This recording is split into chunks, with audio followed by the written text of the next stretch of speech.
av de største tipset for dette, spesielt i forhold til spill, jo være med. Jo sette deg ned og spille. Inn i å forme den veien e-sport og gaming nå kommer til å ta i dagens samfunn. Men foreldre kan også være med på å velge gøye spill, som for eksempel også har potensial for læring.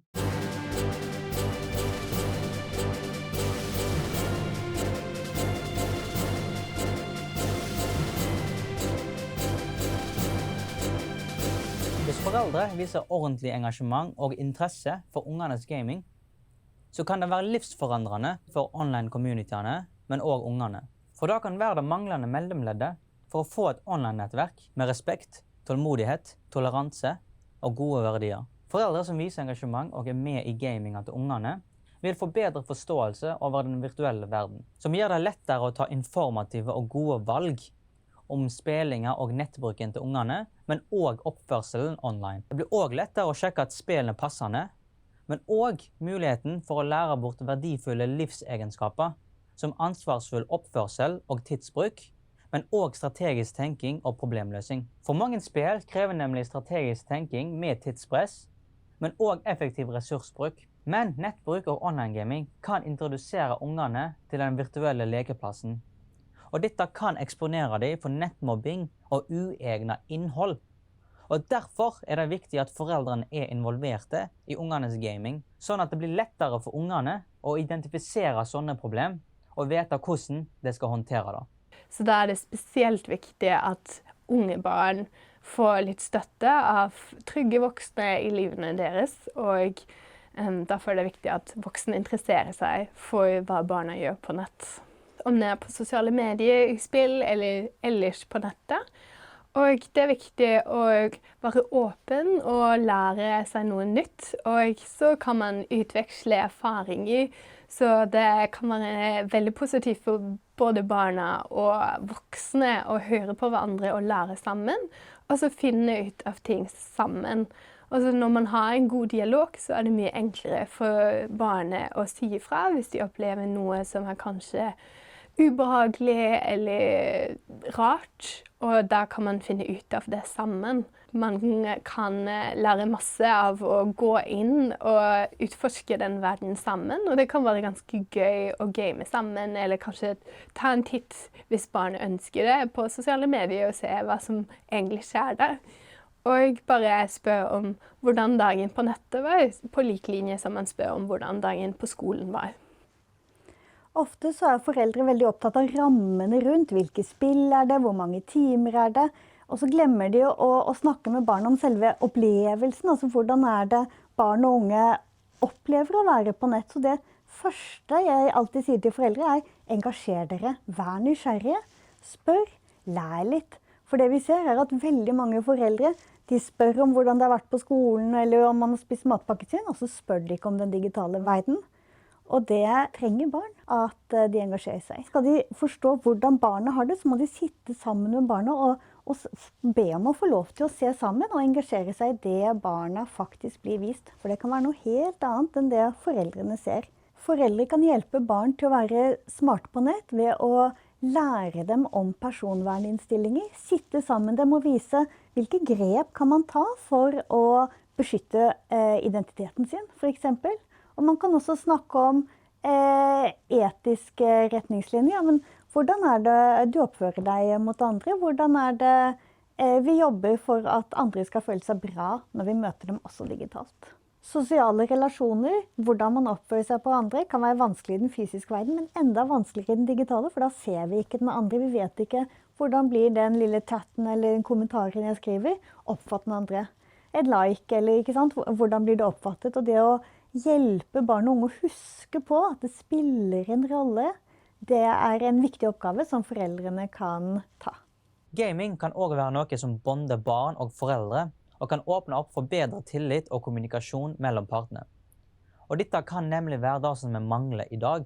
For det moderne samfunnet har gitt mange utfordringer i barn-foreldre-forholdet gjennom et mangfold av påvirkende faktorer, som skjermtid, sosiale medier, overplanlagte liv, teknologiforståelse på tvers av generasjonene, stress, mental helse, familiestruktur, og kanskje viktigst av alt, mangel på kvalitetstid i lag. Så kanskje kan gaming tette forholdet mellom unge og foreldre i dag. Foreldre kan bli involvert og lære bort ansvarsfull bruk av teknologi, som for eksempel legger vekk telefonen en time før leggetid, sånn at søvnen ikke blir forstyrret. Men foreldre kan også være med på å velge gøye spill, som for eksempel også har potensial for læring. Og dette kan supplementere tradisjonell læring, og gjøre læring gøy og engasjerende. Og når foreldre gamer i lag med ungene, så vil det bli laget et åpnere miljø, der det er større sannsynlighet for at ungene forteller om både de negative, men også positive tingene i livene deres. Foreldre som har unger med tradisjonelle hobbyer, dere vet hvor glad ungene deres blir når dere viser interesse i hobbyene deres.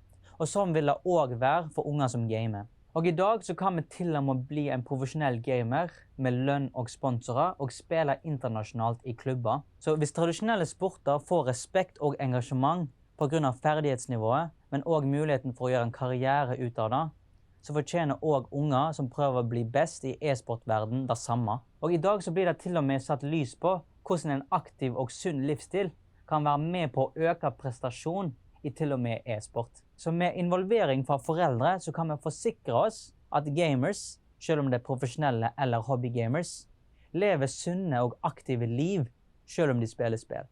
Det er helt klart at det ledende her, og den røde tråden, er kommunikasjon. Det er å være en del av mediekonsumet til barnet ditt. Det er å være en del av det barnet ditt gjør i store deler av tiden. Så noe av det største tipset for dette, spesielt i forhold til spill, er jo være med. Er jo sette deg ned og spille. Hvis ikke du er en som spiller selv, så kan jeg nesten garantert love deg at hvis ikke du har en supersvær, tverr 17-åring, så kommer sannsynligvis barna til å bli genuint positive hvis du sier kan ikke du lære meg litt om hvordan jeg gjør dette. Bare møte det med en litt ydmykhet, hvis ikke dette er noe som du kjenner godt, hvis du aldri helt har skjønt greia, så ta inn over deg at barna har skjønt greia. At ungdommen har skjønt greia. Det er en grunn til at de holder på med dette her. Og hvis du ser at du er utenfor på det, så enten så er det finne litt ut om hva er det barnet spiller, og prøve å sette deg litt inn i det på egen hånd. Men det beste er å spørre om å bli invitert inn. Og gjøre det med en åpenhet, da.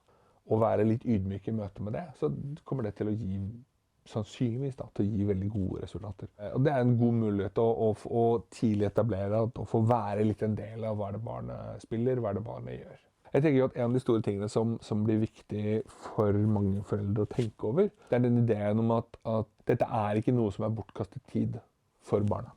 Realiteten i Norge nå er at veldig mange skoler, fritidsklubber og idrettslag har gamingtilbud. Man må gå inn, melde seg inn, være aktiv i klubben og bidra inn dit, rett og slett. Og derfor vil man også naturlig lære mer om miljø og spillinger og hva de forskjellige spillene, hva de innebærer og så videre. Koden til idrettslaget og høre hva gamingtilbudet er, og bli aktiv der. Alle tar med del, mer aktive, mer proaktive inn i å forme den veien e-sport og gaming nå kommer til å ta i dagens samfunn. IOC gikk ut, altså Internasjonale olympiske komiteen gikk ut for et par uker siden og annonserte at de kommer til å arrangere Olympic e-sports games. Så olympiske leker i e-sport. Så dette kommer til å skyte veldig fart internasjonalt.